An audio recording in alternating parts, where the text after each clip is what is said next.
I watched Sheriff Corinne cut the ribbon on her brand new dog park, standing on the exact spot where my grandfather had planted his first corn crop 70 years ago.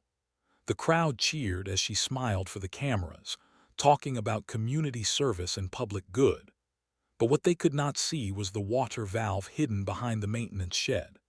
What they did not know was that, in exactly 24 hours, every sprinkler, every fountain, every water bowl in that park would run completely dry. And that was when Sheriff Corinne would learn what real power looked like. My name is Tom Mitchell, and my family has worked the same 160 acres for 3 generations. My grandfather cleared this land by hand back in 1952, pulling stumps with a team of mules and building our farmhouse from timber he cut himself. The property sits on one of the richest natural springs in the county, fed by an underground river that has never run dry, not even during the drought of '88. Every morning for 30 years, I walked the same path my father walked, checking livestock and tending crops that grew strong from that sweet spring water. Our private well system pumps crystal clear water that tastes better than anything you can buy in stores. That water sustained 3 generations of Mitchells, and I always figured it would sustain 3 more. The farming life is not glamorous, but it is honest work.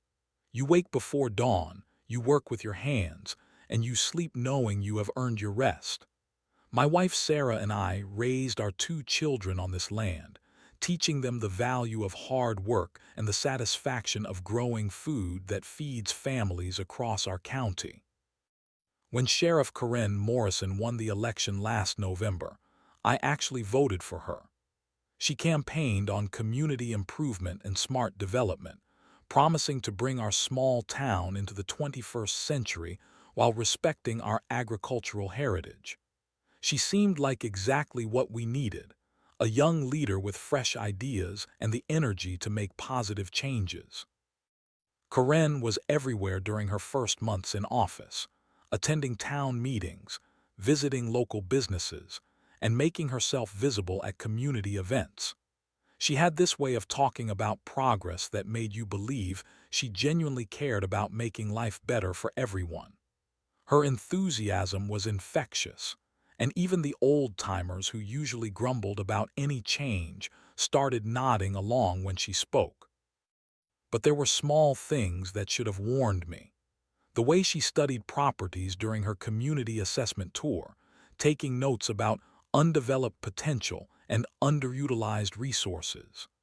The way she lingered at my fence line during the county fair, asking detailed questions about my water system and how much acreage I actually farmed versus how much sat unused. She called it community engagement, but looking back, I realized she was conducting surveillance. She was mapping out opportunities, identifying targets, and building the case for what would come next. I was too trusting to see that her interest in my property was not curiosity but calculation. The first real sign of trouble came when she started talking about highest and best use policies at city council meetings. She would stand at the podium with charts and graphs, explaining how certain properties could serve the community better if they were developed for public purposes instead of remaining in private hands. We have to think beyond individual interests, she would say, her voice carrying that tone of authority that comes with a badge. We have to consider what serves the greatest number of people. At the time, I thought she was talking about abandoned lots and rundown buildings. I never imagined she was talking about my family farm. The knock on my door came on a Tuesday morning in March. I was finishing breakfast when I saw Sheriff Corinne walking up my driveway, clipboard in hand and measuring tape clipped to her belt. She was not alone. 2 city council members flanked her, and a man I did not recognize carried what looked like surveying equipment. "Good morning, Tom," Corinne said, her smile sharp and professional. "I hope you do not mind us stopping by. We are conducting community development assessments and your property is on our list." I invited them in for coffee, still thinking this was routine business. But Karen declined refreshments and went straight to the point. She wanted to walk my land, particularly the sections that bordered the main road and the areas I was not actively farming. "You have a beautiful piece of property here," she said as we walked toward my fence line. "But I cannot help noticing how much potential is going unused." She pointed to my southern pasture, 20 acres of good grass where I rotated cattle seasonally. To her, it was wasted space.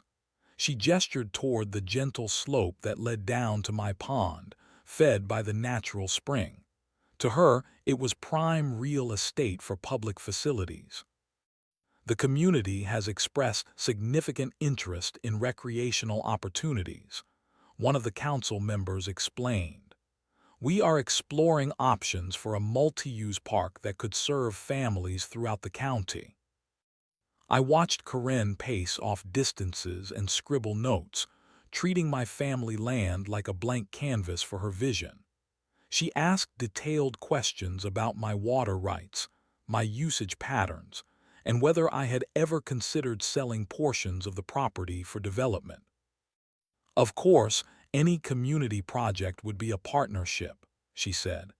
"We believe in fair compensation for properties that can serve higher purposes." The phrase "higher purposes" stuck with me long after they left. Higher than what? Higher than growing food. Higher than maintaining the agricultural heritage that built our community. Higher than a family using land their grandfather cleared with his own hands. That evening, I called my neighbor Bill Henderson, whose farm bordered mine to the west. He told me Corinne had visited him the week before, asking similar questions about unused acreage and development potential. She seemed particularly interested in properties with good water access, Bill said. Kept asking about wells and irrigation systems. A cold realization began to form in my mind. This was not about idle land or development opportunities. This was about water rights. Corinne was not looking at my property and seeing wasted potential. She was looking at it and seeing the most valuable resource in the county, a natural spring that could supply whatever project she had in mind. I spent that night walking my land in the moonlight, seeing it through Corinne's eyes for the first time. The rich pastures, the productive fields, the farmhouse where 3 generations of my family had lived and worked. None of that mattered to her. All she saw was prime real estate with unlimited water access, ripe for acquisition by a sheriff with big plans and the authority to make them happen.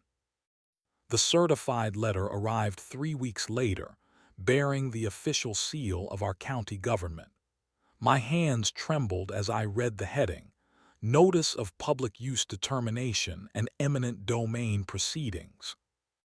Sarah was in the kitchen when I walked in holding that letter. She took one look at my face and knew our lives had just changed forever. "What is it, Tom?" "They want to take the farm," I said, my voice barely above a whisper. "They are calling it eminent domain for public use." The letter detailed a proposal for a community recreation and wellness facility that would require 47 acres of my property, including the southern pasture, the spring-fed pond, and the area around my main wellhead. The language was clinical and bureaucratic, describing my family heritage as if it were nothing more than real estate to be redistributed for the greater good.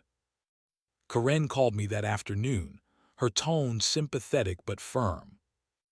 "I know this is difficult, Tom, but I want you to understand the bigger picture," she said. "Our community desperately needs recreational facilities. The county has been studying this issue for months, and your property offers the perfect combination of location, size, and infrastructure to serve families throughout the region."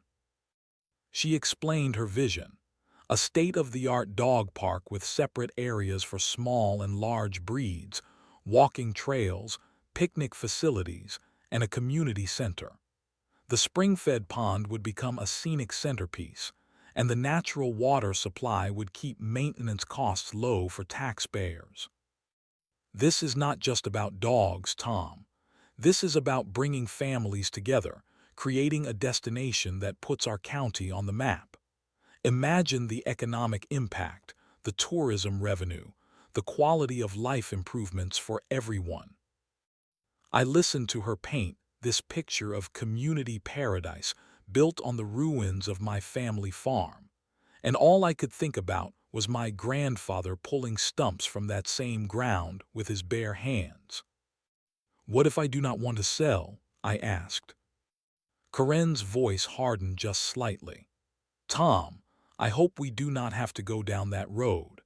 Eminent domain is a last resort, but when the community's needs are this clear, we have a responsibility to act. I am sure we can work out fair compensation that reflects the property's value." Fair compensation. As if money could replace 3 generations of sweat, sacrifice, and memories.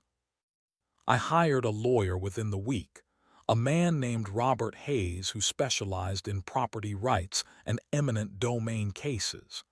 He reviewed the documentation and shook his head grimly. "They have done their homework," he said. "The community benefit argument is solid. They have the council's unanimous support, and the sheriff's office has provided extensive documentation about public need and economic impact." "But it is my land," I protested, "my family's land." "I understand, Tom, but eminent domain law gives governments broad authority to acquire private property for public use, as long as they provide just compensation. The courts generally defer to local officials on questions of community need." He explained that fighting the eminent domain would be expensive, time-consuming, and likely unsuccessful. The best I could hope for was to negotiate fair market value for the property they wanted to take. I spent sleepless nights walking my land, trying to memorize every tree, every fence post, every view that had comforted me for 30 years. I thought about my grandfather, how he would have fought this with everything he had.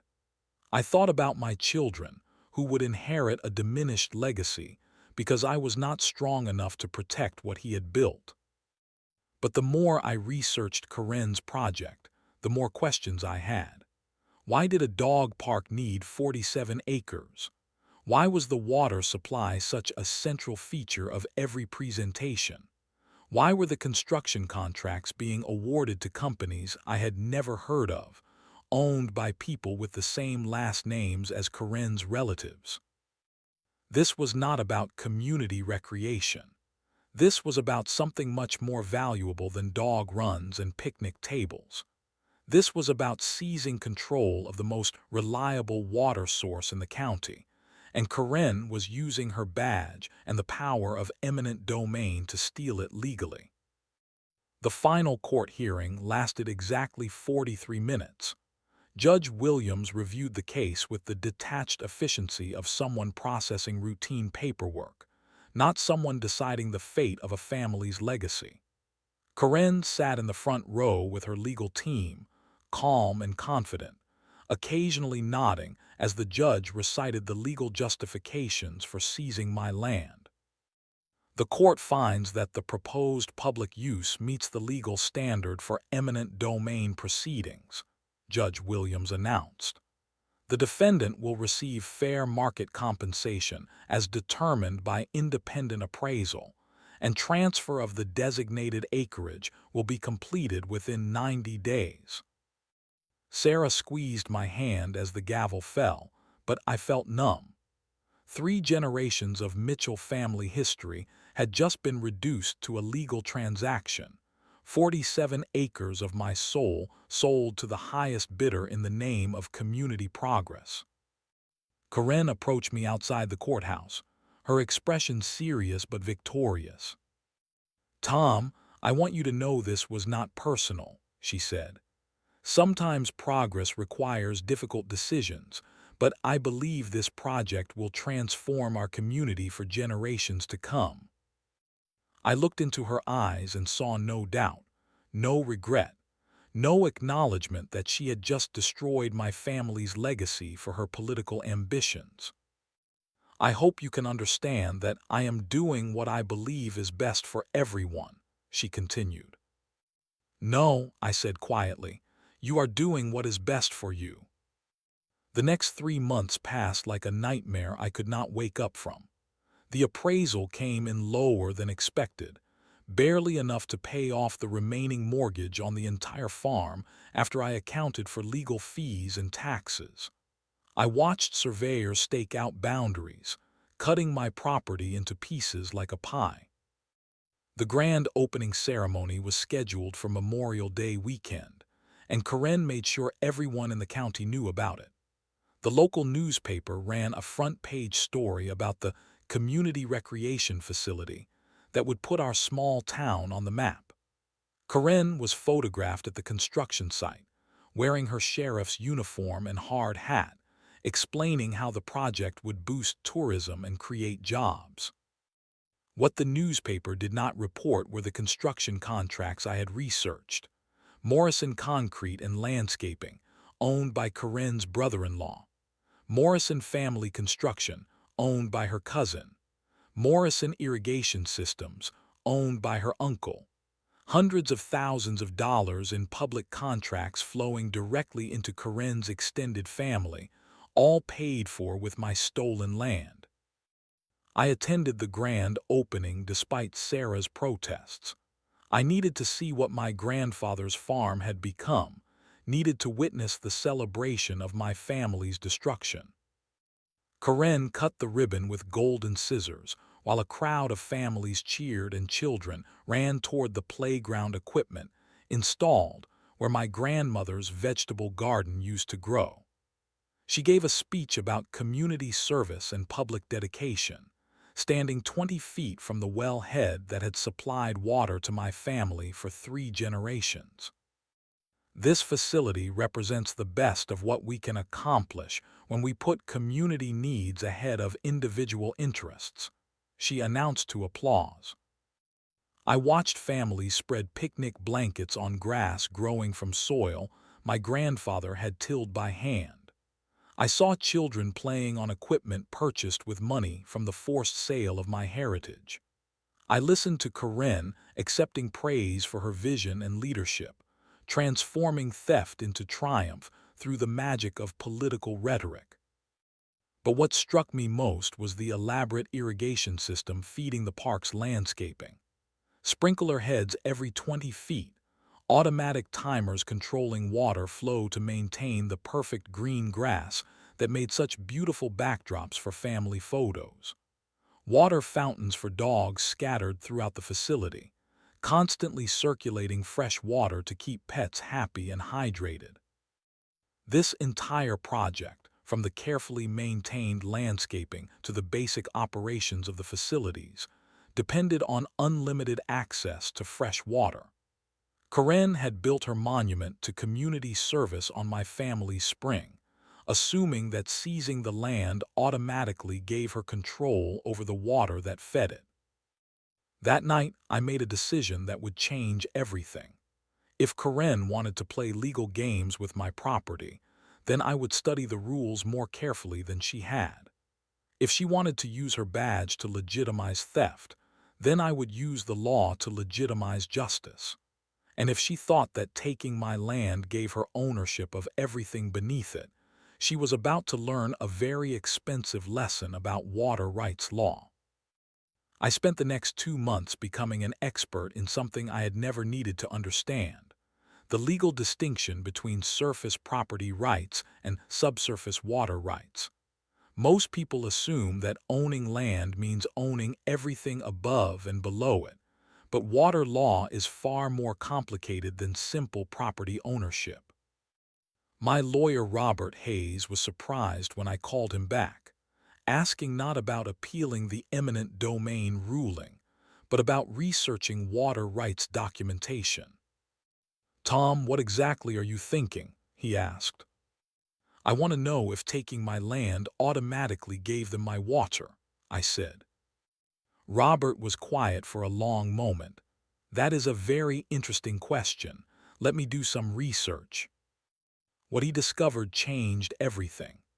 The original deed to my property, filed by my grandfather in 1952, specifically separated mineral rights, water rights, and surface development rights into different legal categories.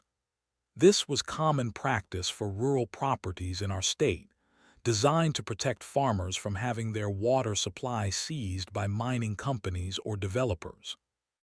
According to the original deed and subsequent legal filings, my family retained exclusive rights to all subsurface water sources on the property, including the natural spring and underground aquifer that fed our well system. The eminent domain proceeding had seized the surface land for public use, but had not addressed the separate legal entity of water rights ownership. "This is remarkable," Robert said during our meeting. Corinne's legal team focused entirely on the surface property acquisition and never researched the water rights documentation.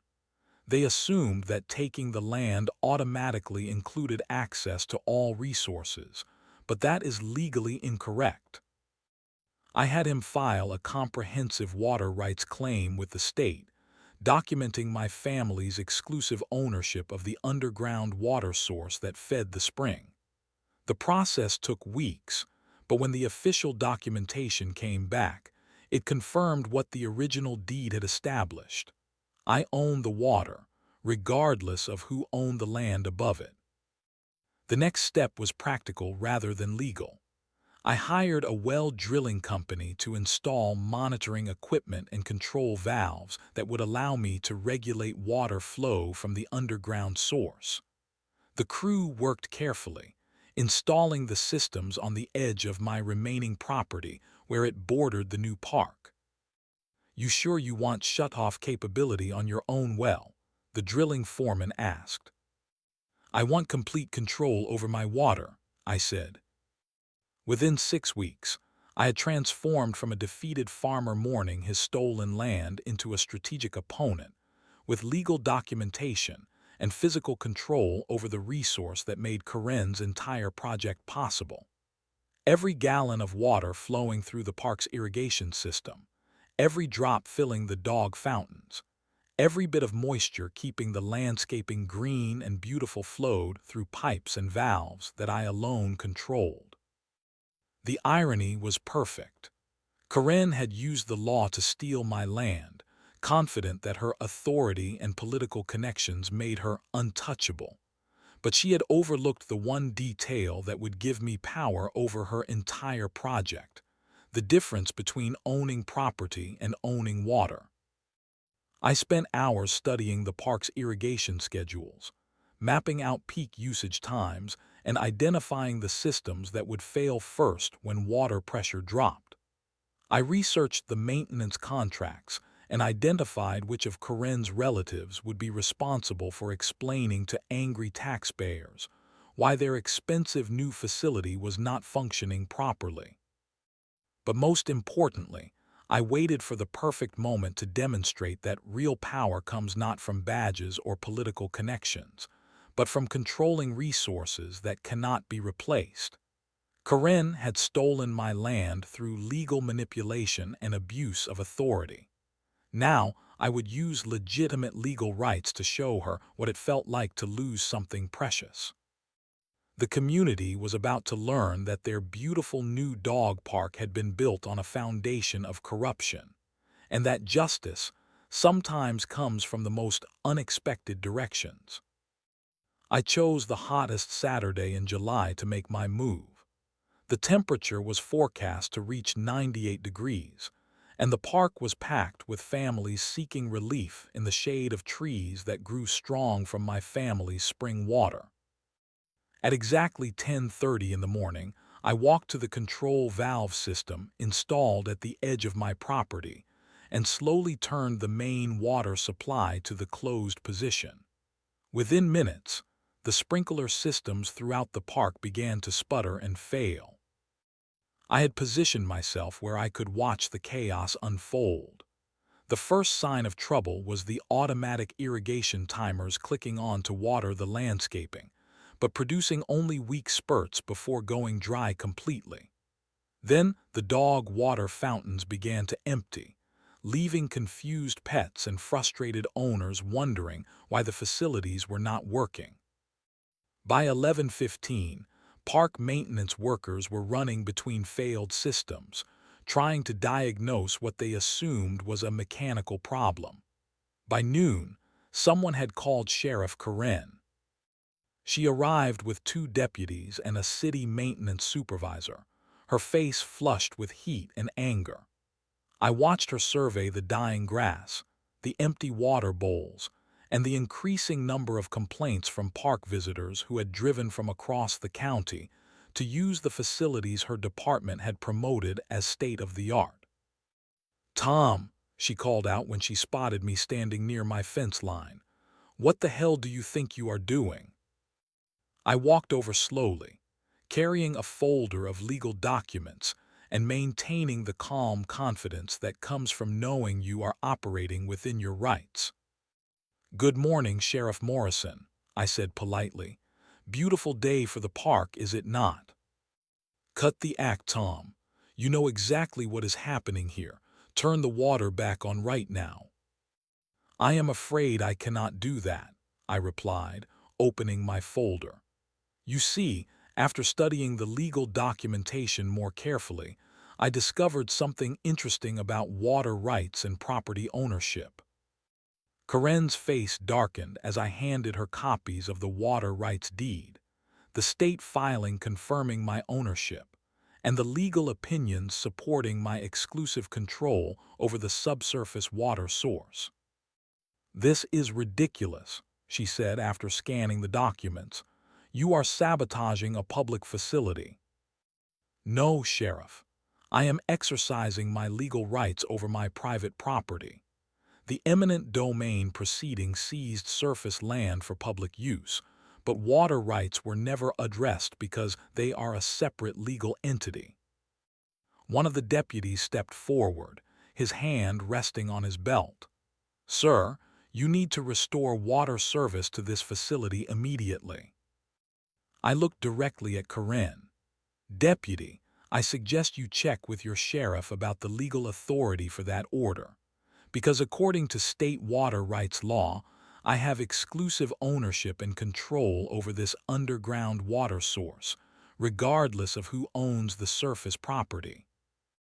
Karen was quiet for a long moment, studying the documentation with the growing realization that her legal team had made a catastrophic oversight. Around us, frustrated families were packing up and leaving as the park's facilities continued to fail in the summer heat. "What do you want, Tom?" she finally asked.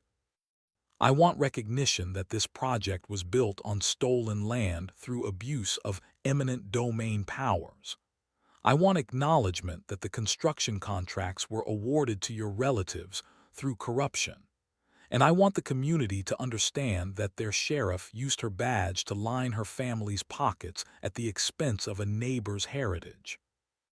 "That is not going to happen." "Then I guess your beautiful dog park will continue to operate without water." Karen's authority, which had seemed so absolute during the eminent domain proceedings, meant nothing when confronted with clearly established legal rights and physical control over an essential resource. Her badge could not create water where none existed. Her political connections could not change the legal documentation filed by my grandfather 70 years ago. Her corruption had given her my land, but it had not given her the power to make her project function without my cooperation. As I walked away, leaving Karen standing beside her expensive but useless recreation facility, I felt a satisfaction deeper than any revenge. This was not about anger or spite. This was about demonstrating that abuse of authority has consequences, and that sometimes justice comes from the patient application of legal rights rather than political maneuvering. The community was about to learn that their sheriff was not the public servant she pretended to be, and that real power comes from understanding the law better than those who claim to enforce it. Within a week, the Karen Morrison Community Recreation Facility had transformed from the pride of our county into a public embarrassment. The carefully maintained landscaping turned brown and brittle under the summer sun.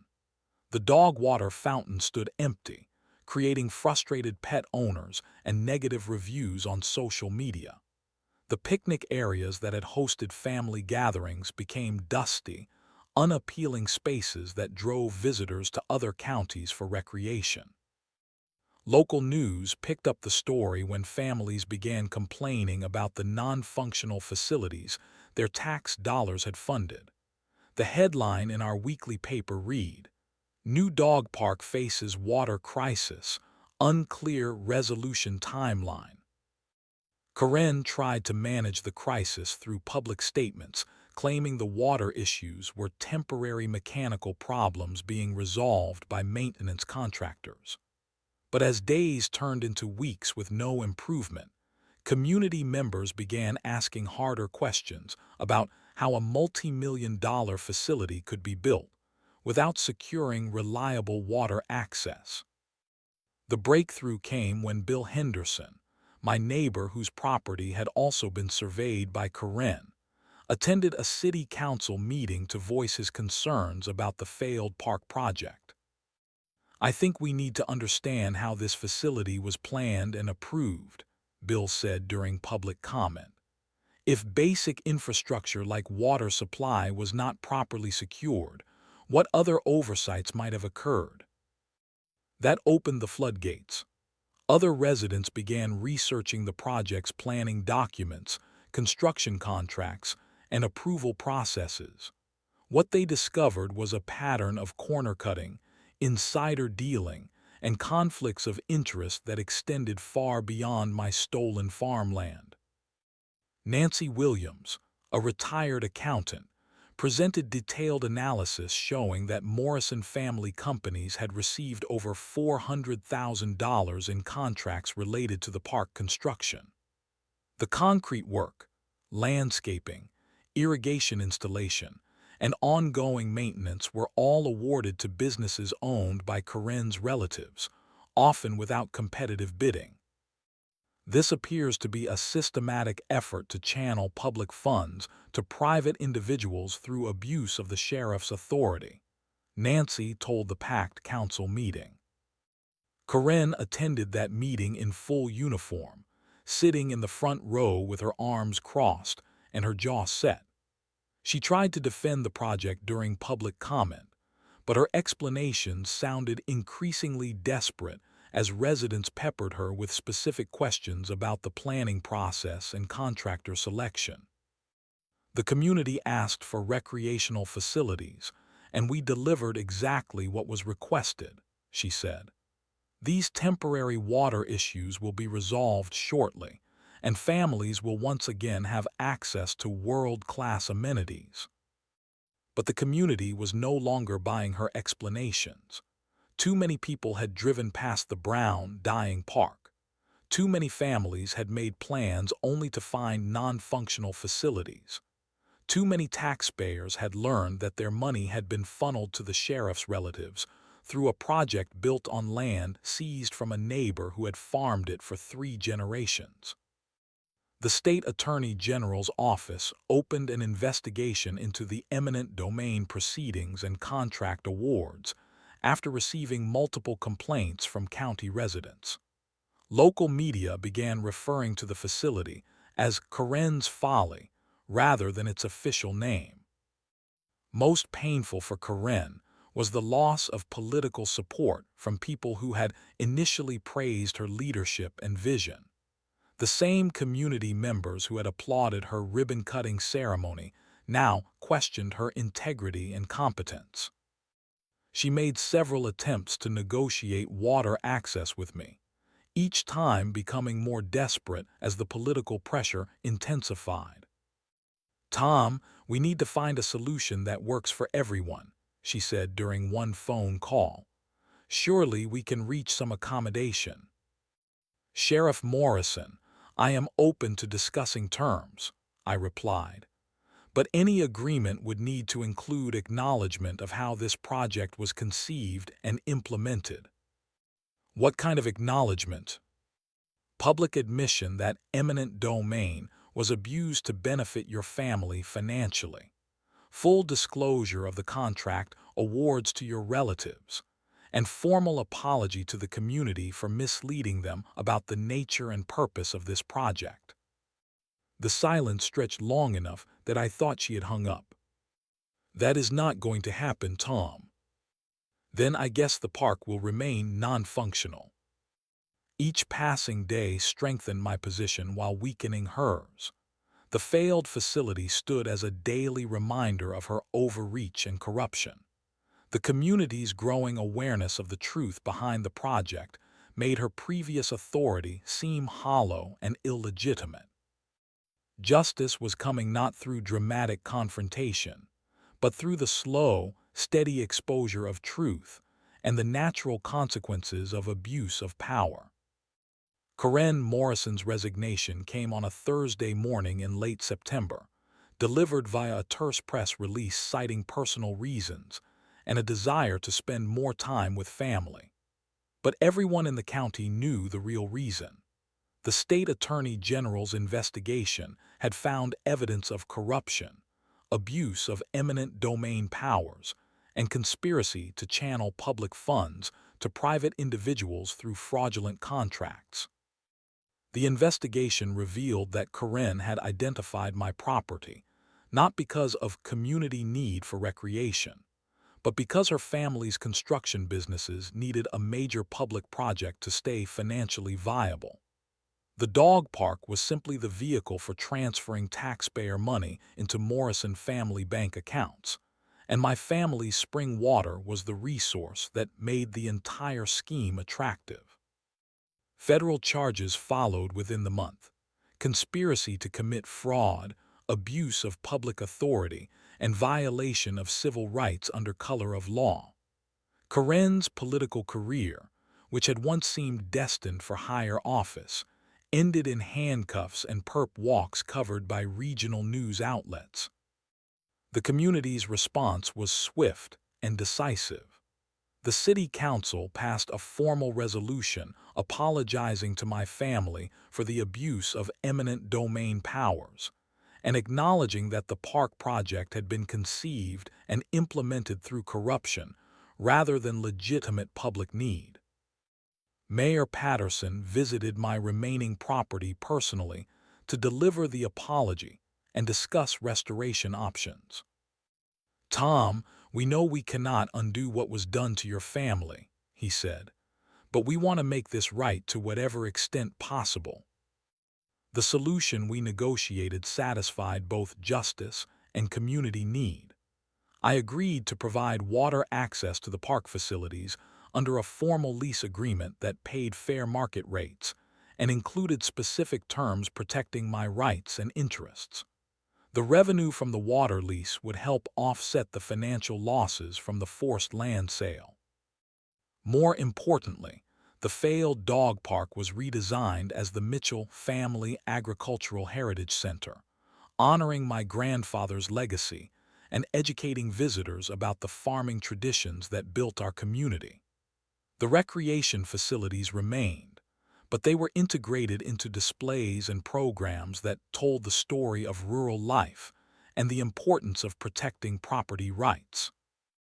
The centerpiece was a memorial garden planted where my grandmother's vegetable garden had once grown, with interpretive signs explaining how 3 generations of the Mitchell family had worked this land before it was seized for public use. The natural spring became not just a water source, but a symbol of the resources that sustain both agriculture and community. Karen's relatives lost their construction contracts, and several faced charges for their roles in the conspiracy. The community learned valuable lessons about oversight, accountability, and the importance of questioning authority when officials claim to act in the public interest. But the most satisfying outcome was the transformation of community attitudes toward property rights and government power. Residents who had initially supported the eminent domain seizure now understood how easily authority could be abused when citizens failed to ask hard questions about official motives and methods. The Mitchell Family Agricultural Heritage Center became one of the most visited destinations in our county, drawing families who came not just for recreation, but for education about farming, water conservation, and the legal rights that protect individual property from government overreach. I often walked through the facility in the evenings, watching children play on equipment purchased with money from my stolen land, but now understanding the history and sacrifice that made their recreation possible. The spring still flowed as it had for 70 years, feeding both the park facilities and the lessons that would prevent future abuse. Karen served 18 months in federal prison and was ordered to pay restitution to the county for the fraudulent contracts. She moved away after her release.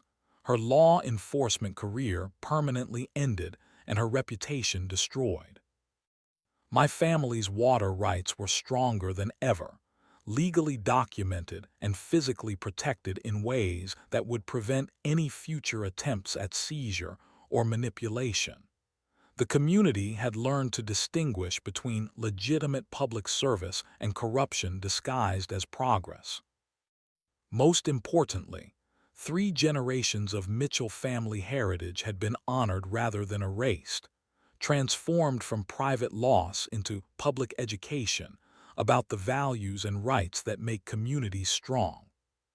Standing by my grandfather's spring on quiet evenings, listening to water flow as it had before government interference and would continue long after corrupt officials were forgotten, I understood that real victory comes not from revenge, but from ensuring that injustice leads to wisdom, abuse leads to accountability, and loss leads to stronger protection for those who come after.